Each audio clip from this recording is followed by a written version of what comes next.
ఇంత జరుగుతున్నా రేవంత్ రెడ్డి గారు మాత్రం పత్తా లేరు, కనీసం ఈ అంశం మీద మాట్లాడతలేరు. ఎక్కడ పోయిండో ఏం చేస్తున్నాడో రేవంత్ రెడ్డి గారు ఆయన ప్రభుత్వం చెప్పాలని చెప్పి నేను కోరుతా ఉన్నా. 24 గంటలు బురద రాజకీయాలు, బురద జల్లడం తప్ప రైతులకు పనికొచ్చే ఒక్క పని కూడా ఈ ప్రభుత్వం చేస్తలేదు అనేది వాస్తవం. ఇంకొక అనుమానం కూడా మాకుంది. కాంగ్రెస్ నాయకులే చాలా మంది చాలా చోట్ల బ్లాక్ మార్కెటింగ్ కూడా చేస్తున్నారనే అనుమానం కూడా మాకుంది.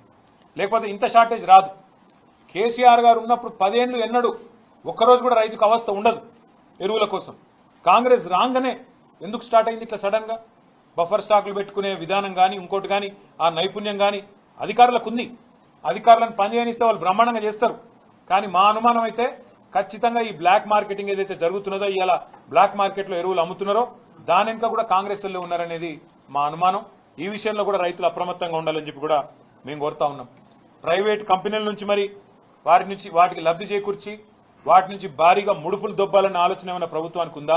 లేదా కాంగ్రెస్ నాయకుల దందాలు క్షేత్రస్థాయిలో జరుపుకునే విధంగా రేవంత్ రెడ్డి గారి అనుచరులు, కాంగ్రెస్ నాయకులు వాళ్ళేమైనా ఈ బ్లాక్ మార్కెటింగ్ చేసి గోదాములలో దాస్తున్నారా? కృత్రిమ కొరత సృష్టించి రేటు పెంచి రైతును ఆగం చేసి మరి వారి దగ్గర ఎక్కువ డబ్బులు గుంజే ప్రయత్నంలో ఉన్నారా? ఇది కూడా తప్పకుండా రైతులు ఆలోచించాలి.